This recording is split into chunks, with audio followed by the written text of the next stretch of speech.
Assalamualaikum warahmatullahi wabarakatuh. Di sini saya Mariatin Tafia akan menjelaskan mengenai makalah saya yang berjudul populasi dan sampel. Untuk yang pertama adalah populasi. Di sini kita bahas dulu pengertian populasi. Populasi adalah wilayah generalisasi yang terdiri atas objek atau subjek yang mempunyai kualitas atau karakteristik tertentu yang ditetapkan oleh peneliti untuk dipelajari dan kemudian ditarik kesimpulannya. Jadi populasi adalah sekumpulan atau generalisasi sebuah objek ya, nanti yang akan ditetapkan oleh peneliti untuk ditarik kesimpulannya. Seperti itulah populasi. Nah, di sini contohnya ada populasi umum adalah seluruh dosen negeri di Yogyakarta. Untuk populasi targetnya adalah seluruh dosen MIPA-nya. Dan untuk hasil penelitiannya kita tidak berlaku bagi dosen di luar fakultas MIPA. Seperti itulah populasi. Kemudian selanjutnya ada jenis-jenis populasi. Yang pertama, populasi di sini dibagi menjadi dua ya.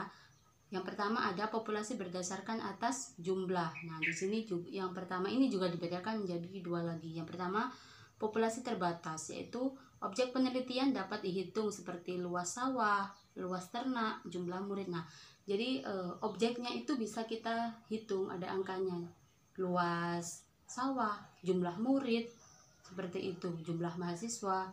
Kemudian yang kedua, dari populasi berdasarkan jumlah ini ada yang tak terbatas. Nah, yang tak terbatas ini seperti tinta, pasir, rambut. Nah, itu yang dijadikan objek itu hal-hal seperti itu yang tidak memungkinkan untuk dihitung, yang tidak memungkinkan ada jumlahnya. Jadi dinamakan tidak terbatas.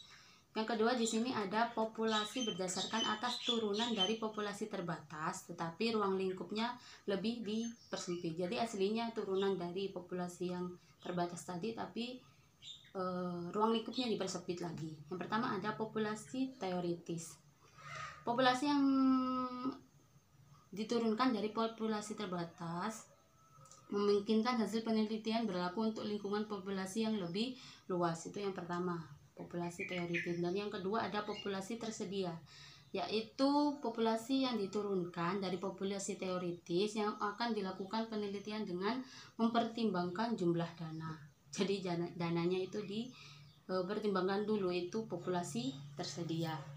Kemudian ada populasi berdasarkan variasi unsur sumber data. Nah, yang pertama ada populasi bersifat homogen, yaitu populasi di mana sumber datanya yang unsur-unsur pembentukannya memiliki sifat yang sama. Populasi semacam ini banyak dijumpai dalam bidang ilmu keteknikan. Kemudian yang kedua ada populasi bersifat heterogen, yaitu populasi di mana pembentuk sumber data yang unsur-unsurnya memiliki sifat-sifat atau keadaan yang bervariasi. Nah, sehingga perlu ditetapkan lebih lanjut batas-batasnya baik secara kualitatif maupun kuantitatif.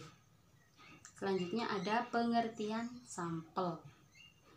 Nah, sampel di sini adalah bagian dari populasi. Tadi kan sudah diterangkan populasi, sekarang sampel. Sampel itu bagian dari populasi tersebut. Nah, yang memiliki sifat yang sama dari objek yang merupakan sumber data. Jadi sifatnya sama. Sederhananya, sampel dapat dikatakan bahwa sebagian dari populasi yang terpilih dan mewakili populasi tersebut. Ciri-ciri sampel yang baik adalah sebagai berikut. Yang pertama, sampel dipilih dengan cara hati-hati dan menggunakan cara tertentu dengan benar. Harus ya. Yang kedua ada sampel harus mewakili populasi. Nah, jadi dikatakan kan tadi sampel itu bagian dari populasi. Jadi harus mewakili populasi. Yang ketiga, besarnya ukuran sampel hendaknya dipertimbangkan tingkat kesalahan sampel yang dapat ditoleransi. Jadi kita harus hati-hati sekali mengambil sampel tersebut. Kemudian di sini biasanya ada beberapa keliruan yang mengakibatkan kamu salah dalam menentukan sampel. Yang pertama, dalam menentukan populasi target. Nah, Populasi target dalam penelitian contohnya ya. Populasi target dalam penelitian adalah guru IPA SMA, tapi dalam penarikan sampelnya hanya dilakukan pada guru biologi. Harusnya kan seluruhnya. Yang kedua, karakteristik sampel yang diambil tidak mewakili karakteristik populasi target. Contohnya, penelitian adalah persepsi para siswa terhadap pemberian layanan BK di sekolah, tapi angketnya diberikan kepada seluruh siswa, termasuk siswa yang belum mendapatkan layanan BK. Itu biasanya kesalahan-kesalahannya dan lain-lain. Yang kemudian selanjutnya yang terakhir adalah ada teknik sampel namanya. Teknik merupakan cara. Nah, teknik pengambilan sampel digunakan beberapa macam teknik. Contohnya yang pertama adalah berdasarkan pengambilan peluang. Pengambilan sampel berdasarkan peluang. Itu ada beberapa. Yang pertama adalah pengambilan sampel secara acak. Nah, dikatakan sederhana karena pengambilan anggota sampel dari populasi dilakukan secara acak tanpa memperhatikan strata yang ada dalam populasi itu. Misalnya kita mau meneliti jumlah masyarakat yang kurang mampu. Nah, tapi ngambilnya nggak diperhatikan dengan baik atau diperhatikan tanpa survei. Jadi langsung ambil aja satu orang buat dijadikan sampel.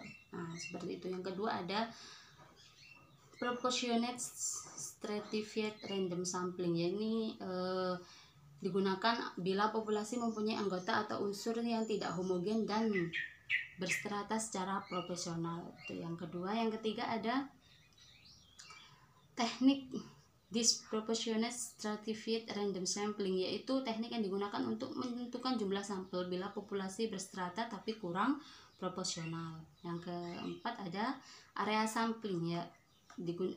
Ini digunakan untuk menentukan sampel bila objek yang kita teliti atau sumber data sangat luas, misal penduduk dari suatu negara atau provinsi, kabupaten. Nah, itu kan luas sekali.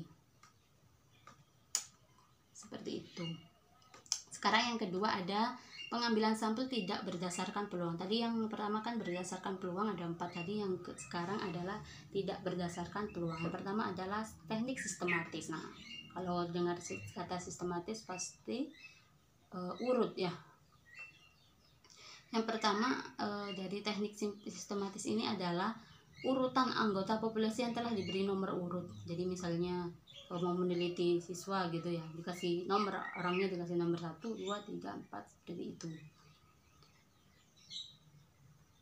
Untuk menentukan sampel dari populasi yang memiliki ciri-ciri tertentu sampai jumlah yang diinginkan. Seperti itu. Yang kedua ada pengambilan sampel secara kebetulannya. Ada ya kebetulannya itu siapa saja yang secara kebetulan bertemu dengan peneliti dapat digunakan sebagai sampel. Yang ketiga ada sampling purposive, yaitu bentuk penentuan sampel dengan pertimbangan tertentu. Dalam teknik ini siapa yang akan diambil sebagai anggota sampel diserahkan pada pertimbangan pengumpul data dan menurut dia sesuai dengan maksud dan tujuan penelitian. Yang keempat ada sampling jenuh, yaitu pengambilan sampel bila semua anggota populasi digunakan sebagai sampel. Yang ketiga ada pengambilan sampel seperti bola salju. Nah, ada ya pengambilan sampel seperti bola salju, namanya snowball sampling, yaitu teknik penentuan sampel yang mula-mula jumlahnya kecil kemudian membesar persis seperti salju. Nah, teknik ini dimulai dari beberapa orang yang memenuhi kriteria untuk dijadikan anggota sampel. Sudah, untuk kesimpulannya adalah populasi adalah wilayah generalisasi yang terdiri atas objek atau subjek yang mempunyai kualitas dan karakteristik tertentu yang ditetapkan oleh peneliti untuk dipelajari dan kemudian ditarik kesimpulannya. Nah, kalau populasi, jenis-jenis populasi tadi ada populasi terbatas, ada populasi dan tak terbatas. Nah, kemudian ada populasi berdasarkan turunan, populasi terbatas tetapi dengan ruang lingkup yang dipersempit. Kemudian sampel adalah bagian dari populasi yang memiliki sifat yang sama dari objek yang merupakan sumber data. Kemudian untuk cara pengambilan sampel yaitu dengan teknik sampling secara garis besar, yaitu yang pertama ada yang tadi berdasarkan peluang, dan yang kedua tidak berdasarkan peluang. Saya kira cukup, saya akhiri. Assalamualaikum warahmatullahi wabarakatuh.